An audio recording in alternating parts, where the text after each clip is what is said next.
بسم الله الرحمن الرحيم. يا أيها الذين آمنوا إذا تداينتم بدين إلى أجل مسمى فاكتبوه وليكتب بينكم كاتب بالعدل ولا يأب كاتب أن يكتب كما علمه الله فليكتب وليملل الذي عليه الحق وليتق الله ربه ولا يبخس منه شيئا فإن كان الذي عليه الحق سفيها أو ضعيفا أو لا يستطيع أن يمل هو فليملل وليه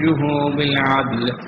واستشهدوا شهيدين من رجالكم فإن لم يكونا رجلين فرجل وامرأتان ممن ترضون من الشهداء أن تضل إحداهما فتذكر إحداهما الأخرى ولا يأبى الشهداء إذا ما دعوا ولا تسعموا أن تكتبوه صغيرا أو كبيرا إلى أجله ذلكم أقسط عند الله وأقوم للشهادة وأدنى ألا ترتابوا إلا أن تكون تجارة حاضرة تديرونها بينكم فليس عليكم جناح ألا تكتبوها وأشهدوا إذا تبايعتم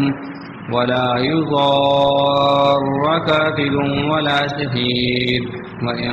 تفعلوا فإنه فسوق بكم واتقوا الله ويعلمكم الله والله بكل شيء عليم. وإن كنتم على سفر ولم تجدوا كاتبا فرهان مقبوضة فإن أمن بعضكم بعضا فليؤد الذي اؤتمن أمانته وليتق الله ربه ولا تكتموا الشهادة ومن يكتمها فإنه آثم قلبه والله بما تعملون عليم.